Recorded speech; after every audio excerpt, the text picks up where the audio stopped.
Hey, what's up, students? Welcome to episode 50 of Next Level Students. Man, I appreciate you all rocking with me throughout the past year. And today's gonna be really cool. We're gonna talk about Super Bowl commercials, we're gonna talk about leaving a legacy, and we're gonna also talk about how do you handle bad news. Now, I gotta give a special shout out to all of our students at our Next Level Leadership Academy right there in Phoenix, Arizona. Love you all. Can't wait to see you real soon. Episode 50 of Next Level Students. Let's get it.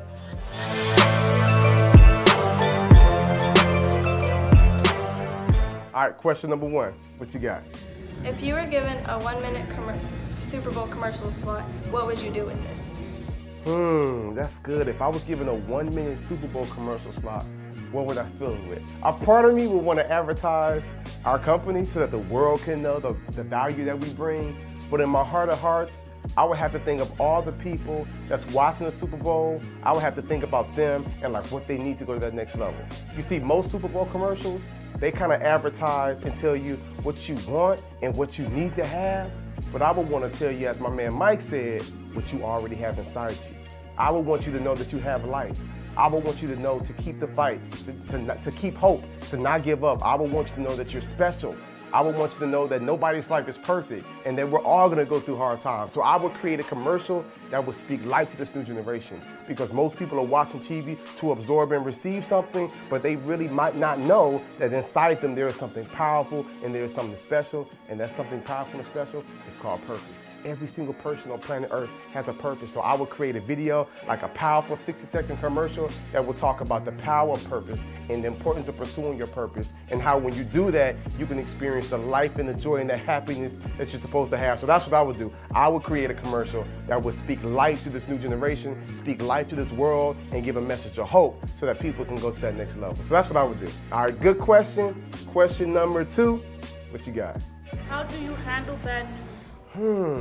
What do you do when you get bad news? I'll give you a few things. I'm gonna fire off a bunch of things, right? So one, I'll say take a second and breathe, right? Just take a second and breathe. Take a second and breathe. Just take a second and count to 10 and say, okay, I wasn't expecting this. I don't like it. Just take a second and breathe, because sometimes we can react as opposed to respond.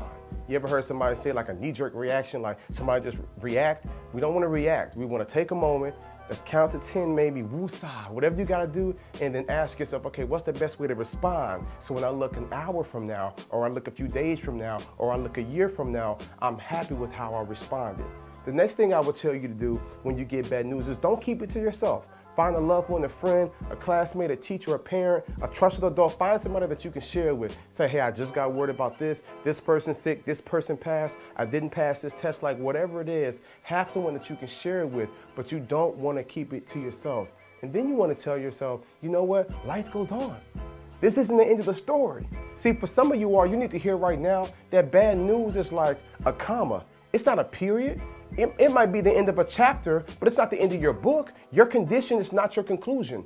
So when bad things happen and you get bad news, you just tell yourself, ouch, I don't like it, this hurts, but how can I bounce back? How can I get stronger? View it like this here. So when me and the fellas, when we go to the gym and work out, view like the weights that we have to lift is painful. That weights that we have to lift, it hurts. That weights our muscles and stuff burn, it gets tight. But we just tell ourselves, what don't kill me makes me stronger. So while I'm struggling to lift this weight, it's making me stronger in the end. You tell yourself the same thing. This situation came and I don't like it, but I will grow from this situation. I will get stronger from this situation. This didn't happen to me. This situation happened for me. So you got to do like some mental ninja Jedi mind tricks. And when you say, ooh, that happened, that's bad news. I don't like that. I'm upset. I'm frustrated. But you know what? I'm not going to quit. I'm not going to end, because this is not the end. And I am not a quitter. And I will be victorious. And this situation will make me stronger. That's what you tell yourself. And I have some loved ones right now who are struggling with depression, which is why I'm so passionate about this. I've got some friends who I know who are struggling with depression. They got some bad news. They lost their job and now they want to just quit. And I'm like, no, we don't quit. We don't give up. We don't give in. We keep fighting. We say this hurts. I don't like it. It's unfortunate. And we might say it's not fair. You know what? Life ain't fair.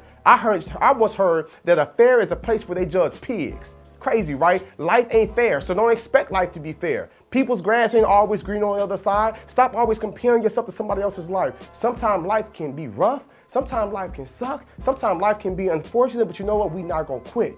and we will look at what is working for us. We will take a moment and we will say, you know what, this might not have worked out and this didn't work out, but I got 17 other things that's working out. So I will focus on that, because my big brother once told me that where your focus goes, your energy flows.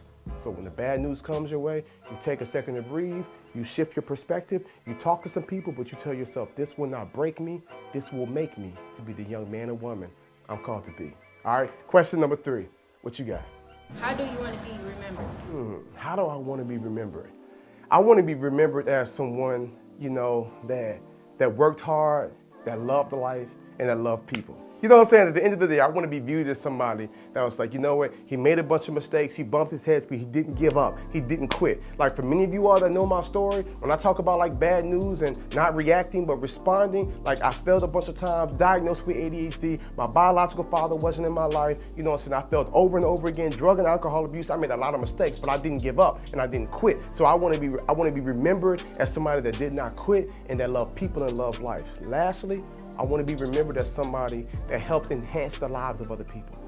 I want to be remembered as somebody that was a light to a dark world. I want to be remembered as somebody that was salt to a bland society. I want to be remembered as somebody that helped other people go to that next level. I want to be remembered as somebody that was selfless. I want to be remembered as somebody that was quick to give and not quick to take away. That's how I want to be remembered. And I want you all to take a moment and really think about this. For me personally, I don't want to be remembered as somebody that received, because I read one time in this book, it's better to give than to receive. I want to be remembered as a giver, somebody that made this world a better place. And I believe you all have what it takes as world. The world needs what you have. The world needs that gift, that calling that's inside you. So you ask yourself, what legacy are you going to leave behind? How do you want the world years from now to view you and talk about you? With that being said, wait till you guys hear about our next level student of the week, because we're talking about legacy and making the world a better place. This student right here exemplifies that. Let's get it. Tanner Wilson saved up for quite a while.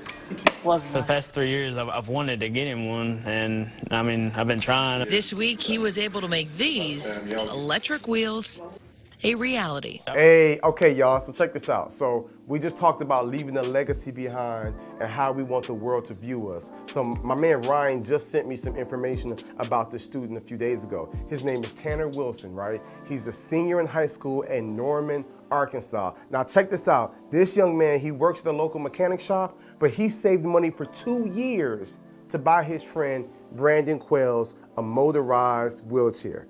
Y'all gotta hear me.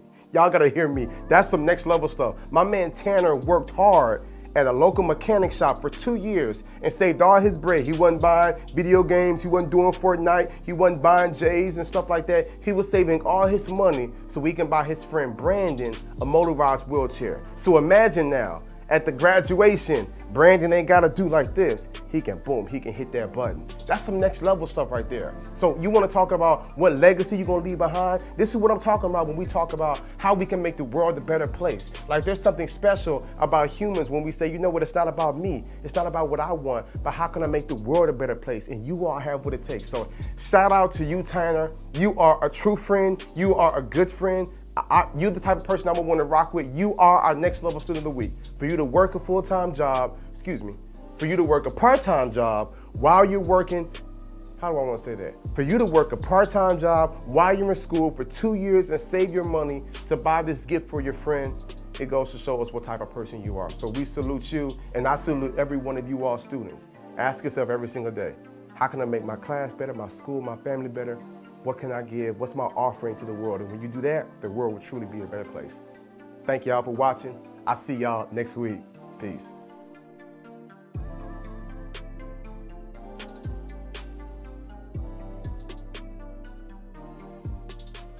Hey, what's up my people? Look, I hope you enjoyed today's video, and check this out. I've got so many more in store for you. So subscribe and do me a favor. Please leave me a comment, an emoji, a thumbs up, something. Let me know you're feeling it. Me and my team put so much energy, time, and effort into it, and it's free for you. Just let me know you're feeling what we putting out here, and I'll see y'all real soon. Leave a comment.